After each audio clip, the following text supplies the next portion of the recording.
नमस्कार, मैं डॉक्टर भाविका ढींगरा वैद्यश्री आयुर्वेदा की तरफ से। हाइपरटेंशन यानी कि एलिवेटेड बीपी एक बहुत ही सीरियस कंडीशन है जो आपके ब्रेन, किडनी, हार्ट सबको अफेक्ट करता है और अल्टीमेटली आपको डेथ बेड तक पहुंचा सकता है। हाइपरटेंशन यानी कि आपका बीपी बढ़ना। हम अगर बात करें तो बीपी अपने एक स्टेजेस पे होता है। बीपी दो तरीके से मेजर होता है। जो बीपी का 120 वाला वैल्यू है that is systolic blood pressure, और जो नीचे का वैल्यू लिखा जाता है that is diastolic pressure. Systolic blood pressure यानी कि जब आपका हार्ट कॉन्ट्रैक्ट कर रहा है तो उस टाइम की रीडिंग होता है, और डायस्टोलिक जब हार्ट की मसल्स रिलैक्स करती हैं उस टाइम की रीडिंग होती है। अगर हम जनरल बात करें या नॉर्मल बीपी की बात करें, that should be less than और equal to 120/80 mm of HD, जो कि एक इंसान का नॉर्मल ब्लड प्रेशर होता है।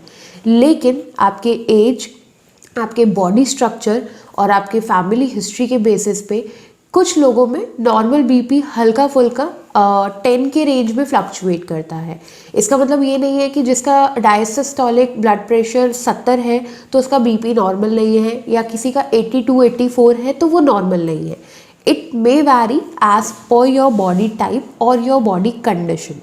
लेकिन अगर आपका बीपी greater than 140/90 है, so yes it is elevated blood pressure और this may be hypertension अगर ये आपको रेगुलर बेसिस पे या लॉन्ग टर्म में रहता है। तो अगर ये एक आध बारी होता है तो it is not a sign of hypertension, it could be because of stress, anxiety and many other factors. But अगर आपका रेगुलर बीपी ग्रेटर देन 140 और 90 रहता है तो आपको कॉजेज रूल आउट करने की ज़रूरत है।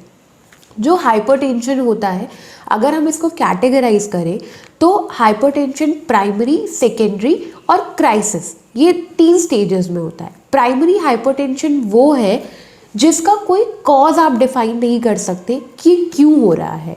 इसके रिस्क फैक्टर्स हो सकते हैं old age, obesity, sedentary lifestyle या फिर एक्सेसिव सॉल्ट इनटेक डाइट। यानी कि बुढ़ापे में जब आपके वेसल्स और लूज ऑन होने लगते हैं तो उसके कॉन्स्ट्रिक्ट और रिलैक्सिंग की प्रॉपर्टी में फ़र्क आता है, इसलिए आपका बीपी एलिवेट हो सकता है। ओबेसिटी में आपके बॉडी के ब्लड वेसल्स भी हैम्पर होते हैं, इसीलिए आपका बीपी बढ़ सकता है। जब आप नमक बहुत ज़्यादा लेते हैं तो वो आपके बीपी को शूट कर सकते हैं, और सिडेंट्री लाइफस्टाइल, जब आप एक्सरसाइज वगैरह कुछ नहीं करते हैं, वो भी आपके बीपी को बढ़ा सकते हैं। लेकिन इनके पीछे कोई भी कॉज या कोई भी रीज़न फाइंड आउट करना पॉसिबल नहीं हो सकता। साथ ही साथ प्राइमरी हाइपरटेंशन के हमें कोई सिम्टम्स नहीं मिल पाते, that's why it is known as silent killer. कोई सिम्टम आएगा ही नहीं and you will be on the death bed. Secondary hypertension generally underlying causes के साथ आता है। कोई प्रीवियस डिजीज़ या हिस्ट्री या फिर बॉडी में किसी और कंप्लेंट की वजह से सेकेंडरी हाइपरटेंशन होता है। वो आपके वेसल्स में एन्यूरिज्म हो सकता है, किडनी फेलियर्स हो सकता है, ऑब्स्ट्रक्शन हो सकता है, या कोई और कॉज हो सकता है। प्रेगनेंसी के बाद भी जनरली फीमेल्स में बीपी रेस करने लगता है। So these are the primary and secondary types of hypertension. साथ ही साथ हाइपरटेंशन क्राइसिस भी होता है, यानी कि आपका बीपी एकदम से इतना बढ़ जाए कि उसे कंट्रोल करना मुश्किल हो जाए। ऐसे केसेस में हमें पेशेंट को हॉस्पिटलाइज करा के ही ट्रीटमेंट कराना पड़ता है। लेकिन हम इतनी सारी जनसंख्या, इतने सारे पॉपुलेशन में with the running rate of BP patient कैसे खुद को कंट्रोल कर सकते हैं, या कैसे हम अपने बीपी को लोअर डाउन कर सकते हैं। वैद्यश्री आयुर्वेदा लेके आता है आपके लिए complete herbal solution which is a BP control tablet. BP control tablet consisting of sarpagandha, punarnava और गोक्षुर। सर्पगंधा आपके हार्ट मसल्स पे काम करके आपके पेरिफेरल सर्कुलेशन को रेगुलेट करता है और बीपी को लोअर डाउन करने में हेल्प करता है।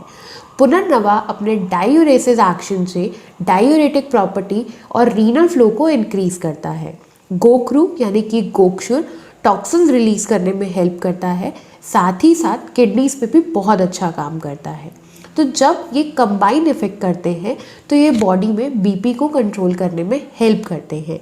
लेकिन जो पेशेंट्स ऑलरेडी बीपी के बहुत टाइम से मेडिसिन ले रहे हैं या एक लॉन्ग रन में हाइपरटेंशन के पेशेंट हैं, वो किसी भी दवाई को लेने से पहले, चाहे वो बीपी कंट्रोल टैबलेट ही क्यों ना हो, साथ में अपने मॉडर्न मेडिसिन को इमीडिएट ना छोड़ें।